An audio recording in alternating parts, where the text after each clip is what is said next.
Cuando el general Andrew Jackson estaba siendo entrevistado para ser miembro de la iglesia, el pastor le preguntó si podía perdonar a todos sus enemigos. Jackson pensó en silencio por un momento mientras recordaba su tormentosa vida de amargas peleas y luego dijo, y es exactamente lo que él dijo, a mis enemigos políticos puedo perdonarlos libremente, pero en cuanto a los que me atacaron por servir a mi país, a los que calumniaron a mi esposa, pastor, no los puedo perdonar. El pastor entonces le dejó muy claro a Jackson que antes de que pudiera convertirse en miembro de la iglesia, su odio y amargura tenían que ser confesados y lidiar con ellos ante Dios. Después de unos momentos de incómodo silencio, el general afirmó que si Dios lo ayudaba, perdonaría a sus enemigos. Ahora, usted no tiene que ser un general militar para luchar por perdonar a aquellos que lo han lastimado y que han lastimado a sus seres queridos. Todos luchamos por perdonar a nuestros enemigos, pero al igual que Andrew Jackson, podemos perdonar a quienes han pecado contra nosotros. Los podemos perdonar de la misma manera que Él lo hizo con la ayuda de Dios. Y una de las formas en que Dios nos ayuda a perdonar a los demás es enseñándonos en su palabra, no solo que debemos perdonar a otros, sino el por qué debemos perdonarlos. Y un pasaje que es muy importante y un pasaje clave de la Escritura que enseña estas verdades sobre el perdón es el pasaje que comenzamos a estudiar la semana pasada y continuamos estudiando esta semana. Es Lucas 6, el versículo 37 y 38. Aquí está lo que dijo Jesús. Dice, no juzguen y no serán juzgados, no condenen y no serán condenados, perdonen y serán perdonados, den y les será dado, medida buena, apretada, remecida y rebosante, vaciarán en sus regozos, porque con la medida con que midan, se les volverá a medir a ustedes. Ahora, estos versículos, como ustedes saben, son parte de una sección más grande en el Evangelio de Lucas, conocido como el Sermón del Monte. Un sermón en el que Jesús enseñó a sus seguidores que tenían que ser diferentes de los santurrones hipócritas fariseos, demostrando la verdadera justicia. Tanto en sus actitudes como en su conducta de afuera. Y una de las maneras en que Jesús dijo que debemos hacer esto es amando a nuestros enemigos. Él lo dijo en el versículo 27, pero a ustedes los que oyen les digo, amen a sus enemigos, hagan bien a los que los aborrecen. A diferencia de los fariseos que odiaban a sus enemigos, Jesús nos manda como discípulos de Él amar a nuestros enemigos. ¿Y quiénes son nuestros enemigos? Bueno, en general son los que Jesús mencionó en su sermón unos versículos antes cuando habló de los que nos perseguían por nuestra fe. En el versículo 22 Él dice, bienaventurados son ustedes cuando los hombres los aborrecen, cuando los apartan de sí, los colman de insultos y desechan su nombre como malo por causa del Hijo del Hombre. Estas son las personas a las que debemos amar, aquellos que nos odian, nos condenan al ostracismo, nos insultan y hablan mal de nosotros. Pero Jesús no solo nos ordenó amar a las personas que actúan así, también nos dijo cómo amarlas, así como por qué debemos amarlas. Y la razón que dio de por qué debemos amar a nuestros enemigos es porque como hijos de Dios debemos reflejar el amor de nuestro Padre Celestial, y como Él ama a sus enemigos, debemos amar a nuestros enemigos. Él lo dijo en el versículo 35, antes bien, amen a sus enemigos y hagan bien y presten, no esperando nada en cambio, y su recompensa será grande y serán hijos del Altísimo, porque Él es bondadoso para con los ingratos y perversos. Y la forma en que debemos amar a nuestros enemigos como Dios ama a sus enemigos se explica muy claramente en el siguiente versículo, en el 36, dice, sean ustedes misericordiosos así como su Padre es misericordioso. Así como Dios demuestra su amor siendo misericordioso con aquellos que son malos e ingratos, así debemos demostrar nuestro amor siendo misericordiosos con aquellos que nos han hecho mal. Es decir, debemos mostrar bondad y compasión a aquellos que han pecado contra nosotros y nos han lastimado profundamente. Y habiendo dicho esto como un principio muy amplio y general, Jesús procedió a ser muy específico, específico al darnos 4 formas en que debemos mostrar compasión a nuestros enemigos. Ahora, la semana pasada vimos 2 de estas formas, siendo la primera debemos demostrar misericordia a nuestros enemigos al no juzgarlos, lo cual, como descubrimos el domingo pasado, no significa que se nos prohíba hacer juicios morales y formar opiniones sobre el comportamiento y el sistema de creencias de los demás, sino que no debemos de ser personas eh, eh, hiper críticas, encontrando fallas en otros, personas excesivamente críticas que buscan y de hecho se deleitan en señalar los pecados de los demás porque nos hacen sentir moralmente superiores a ellos. Eh, él está nuevamente hablando de estas personas que están buscando las fallas en otros, como los fariseos. Jesús dijo que no hiciéramos a eso. Pero después de escuchar lo que el Señor tenía que decir acerca de esto, en lugar de arrepentirnos de nuestra actitud santurrona y criticona, ignoramos por completo lo que Él dijo, no tenemos intención de obedecer lo que Él nos dijo, entonces Jesús dice que Él nos va a juzgar a nosotros. Él nos va a juzgar, lo que significa que va a juzgar nuestra desobediencia deliberada y descarada a Él, y que esto revela que nunca nos hemos convertido y por lo tanto en el juicio final, cuando estemos ante Cristo, seremos castigados junto con los incrédulos. Y nuevamente, entonces, la primera forma en que mostramos misericordia a nuestros enemigos es no juzgándolos con ese aire condescendiente de superioridad que encuentra fallas en otro. Ahora, la segunda forma en que Jesús dijo que debemos mostrar misericordia a nuestros enemigos es no condenarlos, lo que significa que no debemos mirar a un no creyente que nos ha herido y lastimado profundamente y ponerlos a un lado, concluyendo que son tan malos que no hay absolutamente ninguna esperanza para ellos de ser salvos, por lo que están condenados a una eternidad sin Cristo. Verán, condenar a alguien a la mente de uno al infierno es lo opuesto a ser compasivo, es ser sin corazón e indiferente a su alma, es nunca orar por su salvación, sino simplemente descartarlo como perdido sin esperanza y más allá de la gracia salvadora de Dios. Pero eso no es como Dios nos trató a nosotros cuando éramos sus enemigos. Él no nos descartó, Él no se dio por vencido con nosotros, aunque lo tratamos horriblemente. En cambio, Él se preocupó misericordiosamente por usted y por mí, lo suficientemente como para atraernos hacia Él y salvarnos. Y ahora, Él nos está llamando a mostrar misericordia a nuestros enemigos al tener suficiente compasión para orar, para que sean atraídos a Él y sean salvos. Ahora, estas son las dos formas de mostrar misericordia a un enemigo en las que nos enfocamos la semana pasada, y hoy, a medida que continuamos viendo cómo ser misericordiosos como nuestros padres misericordiosos, vamos a ver las siguientes 2 formas en que Jesús dijo que debemos ser misericordiosos, siendo la tercera manera que debemos perdonar a nuestros enemigos. En el versículo 37 dice: perdonen y serán perdonados. Ahora, pasando de los mandatos que Jesús presentó en la forma negativa, de no, como decir en no juzgues y no condenes, Jesús ahora da un mandato en las palabras positivas. Él nos dice que debemos mostrar misericordia a aquellos que nos odian, perdonándolos. Ahora, ¿qué significa esto?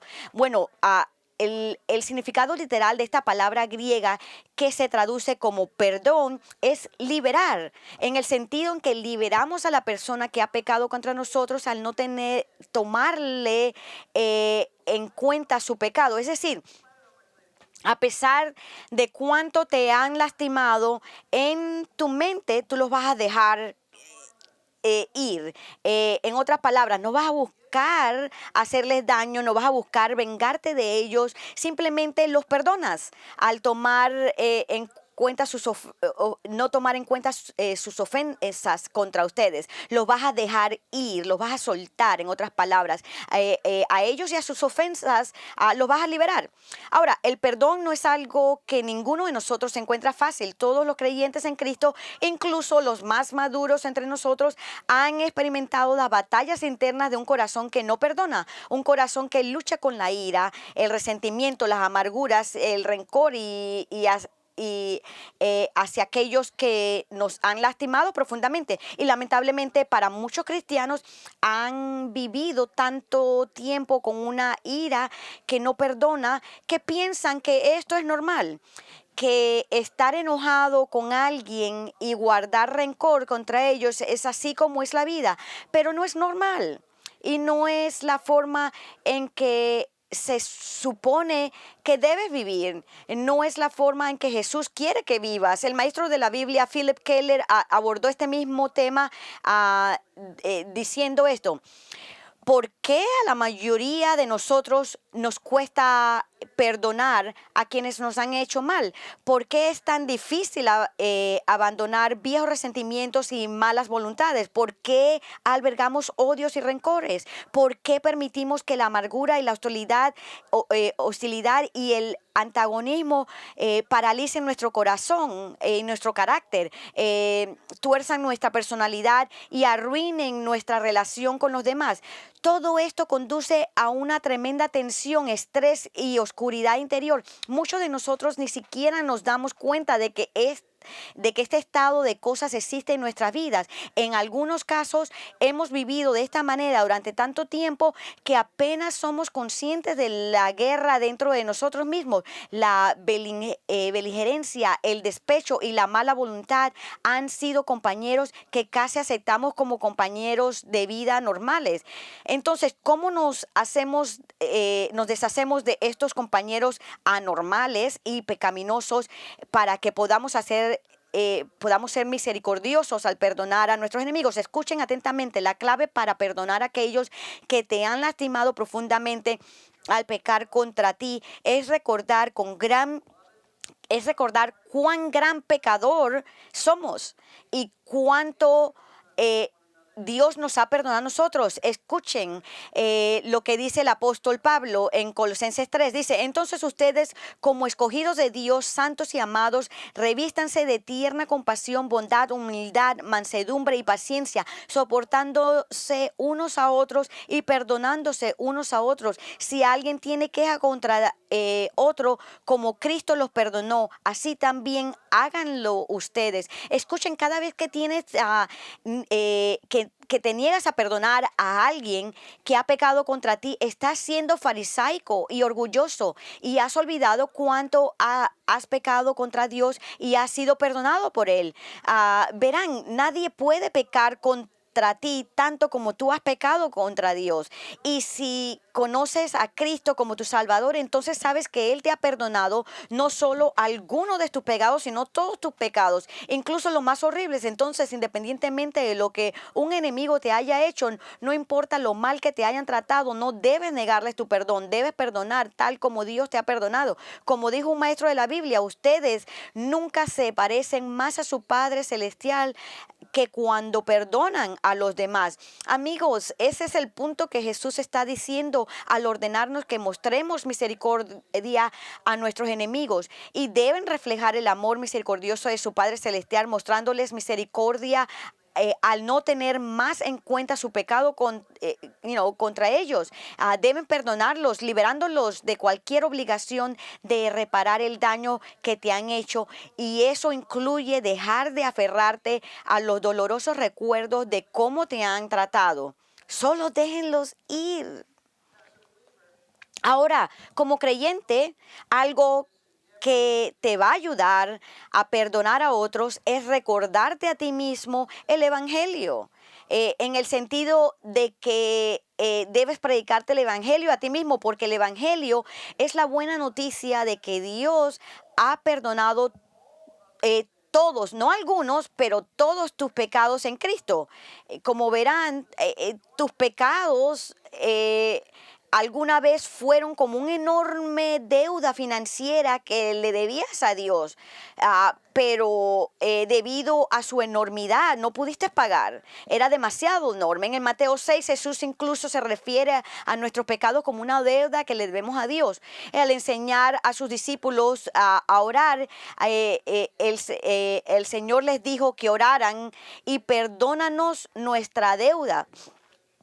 En esto lo vemos en Mateo 6, y Mateo 6 fue escrito con los judíos en mente, y ahora la razón más probable por la que se usa la palabra deuda aquí en Mateo 6 es porque el Evangelio de Mateo, nuevamente, escrito para los judíos, y para un judío de esa época el pecado era como una deuda con Dios, fue una falla moral que resultó en estar en deuda con Dios a menos que el pago por ese pecado fuera pagado a través del castigo. Y ahora verán, para una persona judía, en los días de Cristo, el propósito principal y la responsabilidad en la vida era obedecer a Dios, en virtud de que de quién es Dios. Todo le debemos nuestra adoración, obediencia y servicio. Y cada vez que fallamos en estas áreas, al pecar contra Él, no le hemos dado a Dios lo que le debemos. Y como resultado, incurrimos deudas que solo pueden pagarse mediante el castigo. Pero ahí es donde el Evangelio viene a rescatarnos, porque el Evangelio nos dice que Dios ha cancelado nuestras deudas, y la razón por la que ha hecho esto es porque aunque hemos pagado, y nos hemos rebelado contra Dios por nuestras actitudes y acciones, Cristo, la segunda persona de la divinidad triuna, por su misericordia y gracia, pagó todas nuestras deudas al ser castigado en nuestro lugar en la cruz. Y verán, aunque la Biblia enseña que la naturaleza de Dios es amar, también es perfectamente santo, recto y justo, y su justicia exige el pago, de los pecados cometidos. Por lo tanto, Dios no puede perdonar y cancelar arbitrariamente nuestros pecados y deudas, a menos que esos pecados y deudas sean pagados, a menos que haya habido un castigo aceptable por esos pecados y deudas. Y ahora la buena noticia del Evangelio, el mensaje es que cuando Cristo murió, pagó todas las deudas morales de todos los que alguna vez confiaron en Él para la salvación. Y es por eso que la Biblia muy clara y enfáticamente declara que en el momento en que ponemos nuestra fe y confianza en Cristo para nuestra salvación, Dios, como el juez perfecto, nos perdona por completo, lo que significa que Él cancela todas nuestras deudas. Somos judicial y legalmente perdonados de todos nuestros pecados. Él nos ha liberado, y eso es solo porque la justicia de Dios fue completamente satisfecha en la muerte de su Hijo, y por lo tanto Él puede perdonarnos sin violar su estándar perfecta de justicia. Y es por eso que la Biblia dice que Dios nunca mantendrá una deuda moral contra usted o contra mí, porque todas han sido pagadas por Cristo, y Dios está totalmente satisfecho con ese pago. Por lo tanto, por su gracia, somos, usted y yo, somos el destinatario de su perdón completo. Así leemos el versículo tan maravilloso en la Biblia, en Efesios 1:7 dice: en Él tenemos redención mediante su sangre, el perdón de nuestros pecados según las riquezas de su gracia. Esto es increíble. En la primera de Juan 2:12 dice: les escribo a ustedes, hijos, porque sus pecados les han sido perdonados por el nombre de Cristo. No por el nombre suyo, sino por el nombre de Cristo. Nuevamente, regresando a Colosenses, ahora en Colosenses 2:13-14 dice: y cuando ustedes estaban muertos en sus delitos y en la incircuncisión de su carne, Dios les dio vida juntamente con Cristo, habiéndonos perdonados todos los delitos. todos, habiendo cancelado el documento de deuda que consistía en decretos contra nosotros. Esa era la ley, todas las leyes que hemos quebrantado. Y cuando Dios era hostil con nosotros, Él la ha tomado y la ha puesto en la cruz. Y todas nuestras deudas fueron puestas en la cruz con Cristo. Y Él la pagó. Nuevamente, la clave de perdonar a otros es recordar qué tanto Dios nos ha perdonado a nosotros. Nuevamente, eso es lo que tenemos que recordar. Cada vez que luchas por perdonar a otros, necesitas recordar cuán pecador has sido y continúa siendo, y por lo tanto cuánto nos han perdonado Jesucristo. De lo contrario, si no haces esto, tendrás un grave problema con la justicia propia y el orgullo, de modo que te engañarás a ti mismo pensando que no eres capaz de hacerle a un enemigo lo que un enemigo te ha hecho a ti. Pero escuchen cómo usted puede ser capaz de no perdonar a alguien reconociendo lo que Dios le ha perdonado a usted. Eh, eh, el negarse a perdonar a un enemigo, porque en comparación lo que ellos han hecho en contra de nosotros es pequeño en relación a lo que nosotros hemos hecho. Es el colmo de la arrogancia y la hipocresía, hipócrita justicia propia, el aceptar el perdón de Dios por la gran cantidad de pecados que hemos cometido, pero negarnos a perdonar a otras personas. Lo que John Scott dice: una vez que nuestros ojos han sido abiertos para ver la enormidad de nuestra ofensa contra Dios, las injurias que otros nos han hecho parecen en comparación extremadamente insignificantes, y son insignificantes en comparación, ¿no es así? Pero seamos realistas, hay decenas de cristianos profesantes que no están dispuestos a perdonar a los demás. En lugar de liberar a los que han pecado contra ellos, albergan viejas heridas y alimentan esos sentimientos hasta que son dominados por la amargura. Llevan resentimientos y guardan rencor en sus corazones por cosas que les dijeron o les hicieron hace años. En realidad alimenta y acarician animosidades y no tienen deseos, ni interés, ni intención de perdonar a cualquiera que los haya agravado. Entonces, ¿qué decimos acerca de aquellos que afirman conocer a Cristo, pero tienen una absoluta inquebrantable falta de voluntad para perdonar a los demás? Bueno, decimos exactamente lo que dijo Jesús en Lucas 6:37, dice: perdona y serás perdonado. Es decir, la persona que perdona a los demás es la que será perdonada por Dios. Ahora, esto no quiere decir nuevamente que la forma de ser perdonado por Dios es perdonar a otros. Eso sería la salvación por algo que hacemos, y sabemos por las Escrituras que la salvación es por gracia nada más, basada únicamente en lo que Cristo ha hecho por nosotros.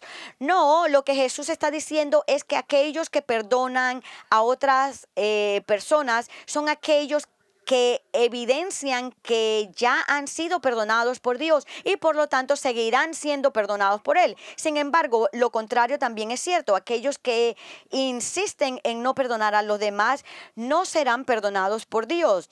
Nunca han sido perdonados por Él y no serán perdonados por Él. Verán, esto lo que está revelando es que son personas que no son salvas.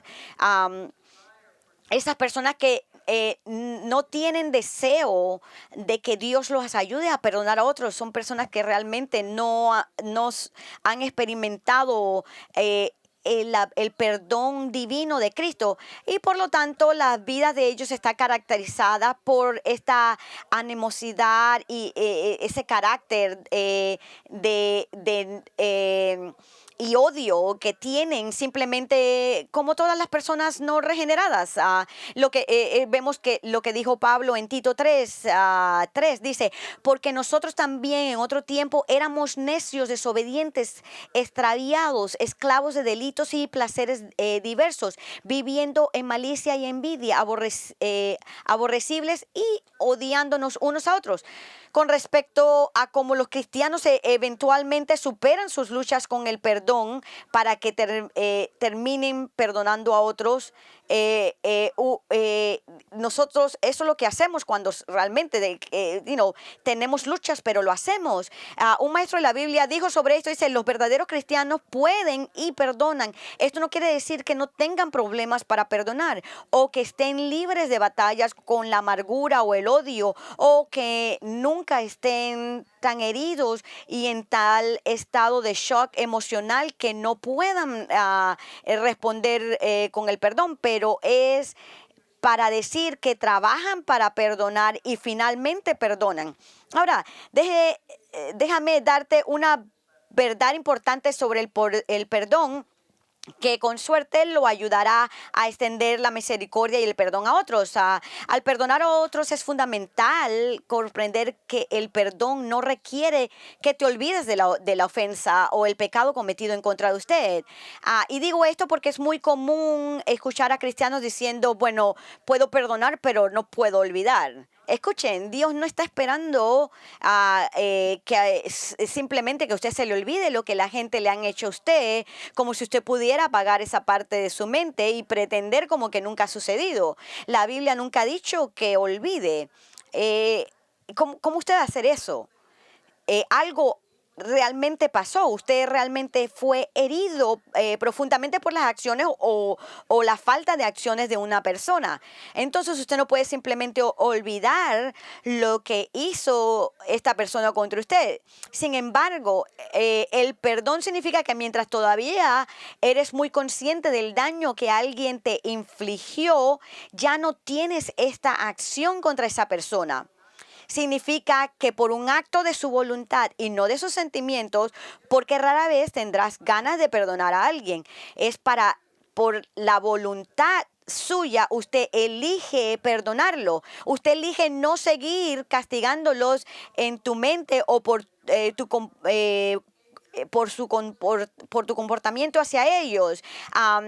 Verán, esta es precisamente la manera en que Dios nos ha perdonado. Les voy a leer Isaías 43:25. Dice, yo soy el que borro tus transgresiones por amor a mí mismo y no recordaré tus pecados. Cuando Dios dice que no recuerda nuestros pecados, Él no quiere decir que no puede recordarlos porque Él tiene amnesia. No, por supuesto que no. Él simplemente quiere decir que Él elige no recordarlos más, en el sentido de que ya no los tiene contra ustedes. Por supuesto que Dios sabe todos los pecados de nosotros y los recuerda, pero Él simplemente está eligiendo el no usarlos en contra de nosotros,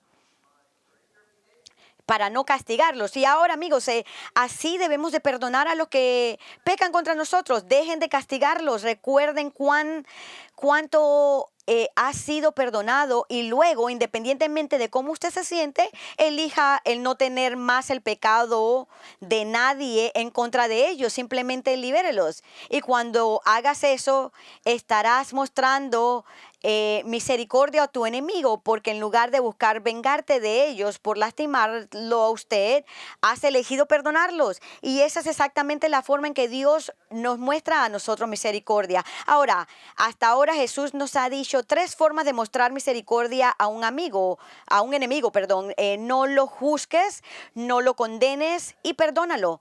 Pero antes de cerrar esta sección, Jesús nos da una forma final de mostrar compasión a alguien que te odia, y eso es ser generoso con ellos. En el versículo 38 dice, den y les será dado, medida buena, apretada, remecida y rebosante, vaciarán en sus regazos, porque con la medida con que midan, se les volverá a medir. Ahora, sorprendentemente, Jesús pasa de usar nuestras actitudes mostrando misericordia a un enemigo a usar bienes materiales para mostrarles misericordia. Él dice que mostramos misericordia a un enemigo al darle de nuestra compasión, y lo quiere decir. Lo que él quiere decir con esto es que por compasión debemos dar cualquier cosa material a nuestro enemigo, ya sea bienes o dinero, que traiga alivio a su necesidad. Pero hay más aquí que solo darle algo a un enemigo. Fíjense en lo que Jesús continuó diciendo que sucedería cuando, nuevamente, lo que Él nos está diciendo, ¿qué va a pasar cuando nosotros le damos a nuestros enemigos? Él dice, sucedería cuando lo que va a suceder cuando mostramos misericordia de esta manera al dar. Él dijo, y se te dará, lo que significa que todo lo que des, Dios te lo pagará. Pero eso no es todo. Mire el resto de lo que Jesús dijo acerca de dar a un enemigo y ser recompensado por Dios. Él dijo, vaciarán en tu regazo una buena medida, apretada, remecida y rebosante, porque con la medida que midan se les volverá a medir. Ahora, ¿de qué se trata todo esto? Bueno, lo que tenemos que ver aquí es que Jesús está describiendo lo que sucedió cuando una persona en sus días iba al mercado a comprar grano. Cuando un individuo iba al mercado a comprar algún grano, traía una jarra o un recipiente para almacenar el grano. Entonces el comerciante vertía el grano en el contenedor hasta que estaba lleno, que no había más espacio, y luego lo presionaba y presionaba el grano hacia abajo con ambas manos para hacer más espacio en el contenedor, y después de eso le daba una sacudida al recipiente para que el grano se asentara en todos los espacios disponibles, y luego el comerciante volvía a llenar el recipiente hasta el tope, hasta que no quedaba más espacio, de modo que el grano rebosaba en el regazo de la túnica larga del comprador, de modo que funcionaba como un bolsillo. Ahora, esa es la imagen que Jesús nos está representando, y lo que Él quiere decir con esta ilustración de un día de mercado de grano desbordante es que al mostrar misericordia a un enemigo, no debes simplemente darle algo para satisfacer su necesidad, sino que debes... Miren esto, muy importante. Él dice, deben ser generosos al darle algo para satisfacer sus necesidades.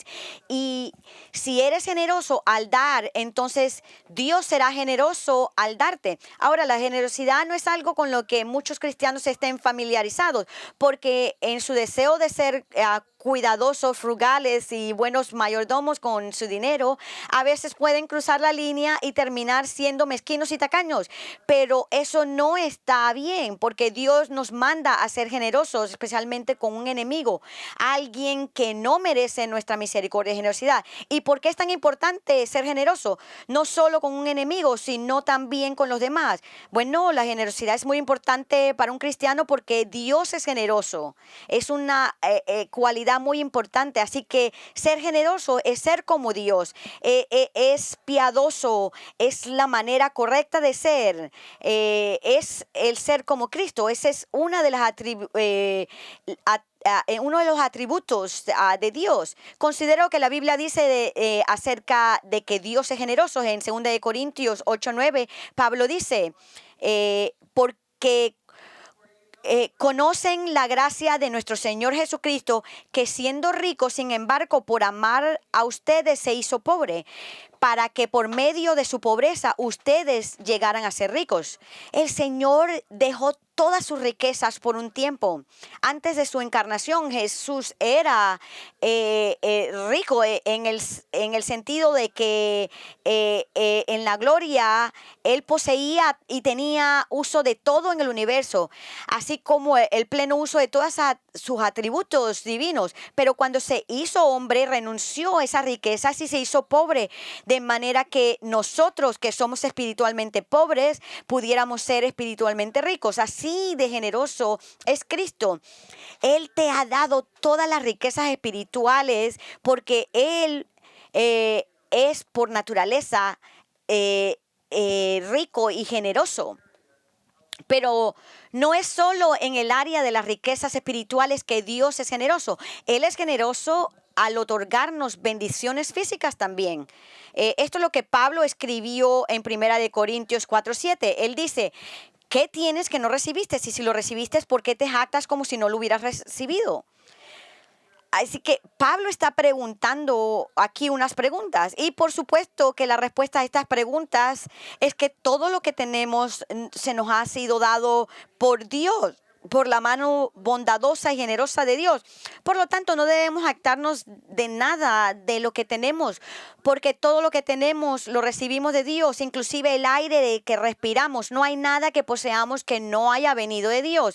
Esa es la razón por la cual Santiago escribió en el capítulo 1, versículo 17, toda buena dádiva y todo don perfecto viene de lo alto, desciende del Padre de las luces, con el cual no hay cambio ni sombra de variación. Amigos, todo lo que tiene es porque Dios, por su naturaleza, es generoso y se lo ha dado. Por lo tanto, aquellos que son sus hijos e hijas a través de Cristo deben reflejar la generosidad de su Padre Celestial, siendo misericordiosos al dar liberalmente a sus enemigos, tal como Dios fue misericordioso, liberal al darnos a nosotros cuando éramos sus enemigos. Ahora, si te cuesta ser generoso, especialmente con las personas que no te agradan y las que tú no les agradas, es muy comprensible. Y eso es porque por naturaleza nadie nace generoso y considerado con los demás, especialmente los completos extraños. Todos nacemos tacaños, es la verdad. Se necesita la obra de la gracia de Dios en nuestras vidas para transformarnos de individuos egocéntricos que solo piensan en gastar dinero en nosotros mismos, a personas generosas que queremos compartir nuestro dinero con otros, especialmente con nuestros enemigos. Pero cuanto más creces en Cristo, más generosos debe volverte, porque la generosidad es parte del carácter de Cristo. Por lo tanto, la semejanza a Cristo se evidencia al ser generoso con los demás. Aprender a ser generoso ha sido una lección desafiante para mí.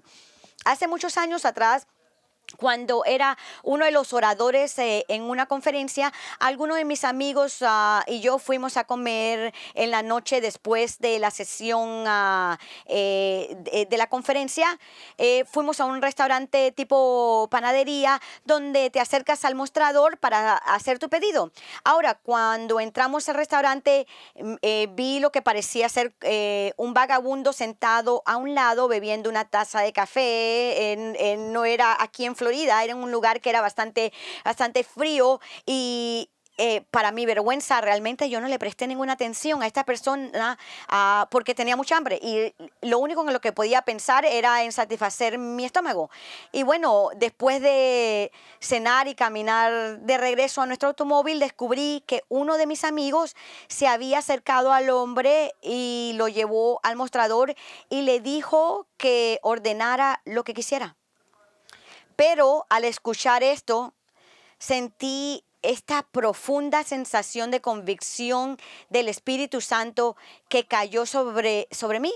Estaba convencido de mi egoísmo, mi falta de consideración por este vagabundo y mi falta de generosidad. Y mientras caminaba por la acera esa noche, quedándome un poco atrás de los demás, no solo le pedí a Dios que me perdonara, sino también que desde este punto en adelante me hiciera generoso como mi amigo. Ahora, como dije, eso sucedió hace muchos años atrás, pero desde ese momento en adelante la generosidad ha sido una búsqueda apasionante para mí, hasta el punto que tengo que recordarme constantemente que debo ser generoso con los demás, amigos, familiares, meseros y camareras, la iglesia, y sí, incluso algunas personas que sé que yo no les caigo bien y que se se considerarían hostiles a mi fe en Cristo. Ahora, solo les digo esto para animarlos a ser generosos y dar generosamente a los demás, especialmente a aquellos que considerarían como sus enemigos, porque así es como Dios dijo que seas para mostrarles misericordia. Y esto es parte del proceso santificador de crecer en Cristo. Y si haces esto, si eres generoso con los demás, ¿qué puedes esperar que Dios haga en tu vida? Bueno, usando la imagen que Jesús dijo que sucede en el mercado, puedes esperar que Dios derrame en tu regozo una buena medida, apretada, remecida y rebosante. Es decir, si eres generoso con los demás, Dios, usando cualquier medio que Él elija usar, Él será generoso con usted. Lo opuesto también es cierto. Si usted no es generoso con otras personas, si no que eres tacaño y de puño apretado, entonces no esperes que Dios te bendiga materialmente, porque Él será tacaño contigo tal como lo ha sido con los demás. Eso es lo que Jesús quiso decir con la última frase en el versículo 38. Dice, porque con la medida con que midan se les volverá a medir. Es decir, como trates a los demás, cuando se refiere a ser generoso o no, es exactamente como Dios te va a tratar. Escuchen, la enseñanza clara y consistente de las Escrituras es que si usted es generoso con su dinero y posesiones, entonces Dios será generoso con usted. Y si no es generoso con su dinero y posesiones, entonces Él negará su generosidad a usted. Uh, Nuevamente, si usted no va a ser generoso con sus posesiones y su dinero, Dios tampoco lo va a hacer con ustedes. No solo Jesús enseñó esto, sino que esto no es un mensaje aislado en la Biblia, eso es a través de todas las escrituras. Usted también lo ve que Pablo lo enseñó. Miren lo que él dijo en Corintios, en 2 de Corintios 9, él dice, pero esto digo, el que siembra escasamente también segará, y el que siembra abundantemente también segará. Él no está hablando solamente de ser un granjero, él está hablando de dar su dinero, de ser generoso con otros. El rey Salomón también lo dijo en Proverbios 11, 24 al 26, él dice, hay quien reparte y le es añadido más, y hay quien retiene lo que es justo solo para venir a menos. El alma generosa será prosperada, y el que riega será también regado. Al que retiene el grano, el pueblo le maldecirá, pero habrá bendición sobre la cabeza del que lo vende. Nuevamente leemos en Proverbios 19, 17, el que se apiada del pobre presta al Señor, y él lo recompensará por su buena obra. Ahora, ¿alguien puede objetar a esto? Que les estoy, discurso que les estoy diciendo de que Dios nos bendice con cosas materiales, como si somos generosos, porque esto suena muy parecido al mensaje de aquellos que proclaman el evangelio de la prosperidad. Da mucho dinero a mi ministerio para que Dios te bendiga con grandes riquezas, pero eso no es lo que enseña la Biblia, porque los predicadores de la prosperidad de hoy en día apelan a las personas a dar mucho dinero como una estrategia de inversión astuta para que puedan volverse ricos. La riqueza personal es su objetivo final, y es un objetivo motivado por la avaricia y la codicia, y eso no es lo que Jesús está enseñando aquí en Lucas 6. Verán, lo que el Señor está enseñando aquí no tiene nada que ver con recuperar el dinero para que puedas volverte rico y gastarlo en ti mismo, sino simplemente de que debes dar generosamente a tu enemigo como una forma de mostrarles misericordia. Y si haces eso, entonces Dios te dará más dinero para que, miren esto, para que puedan continuar mostrando misericordia a los demás, siendo aún más generosos. Es decir, lo que nos impulsa a ser generosos no es la codicia, sino el deseo de obedecer a Jesús, siendo misericordiosos con los demás, para que cuando Él sea generoso con nosotros, podamos mostrar más misericordia al continuar siendo generoso. Esta no es la forma de hacer dinero que vamos a acumular, es la forma de hacer dinero que vamos a regalar.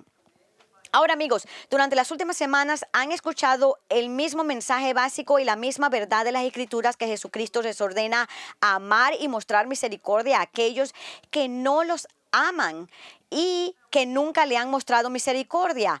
Así es como reflejamos y demostramos el amor de Dios a nuestros enemigos y al mundo. Así es como mostramos al mundo que hemos sido transformados por Jesucristo. Hace años un amigo me dijo, cuando me convertí, mi chequera también se convirtió. Y nunca olvidé de esto porque es cierto, es bien dicho. Así que muéstrale al mundo que te has convertido haciendo lo que Jesús te dijo que hicieras.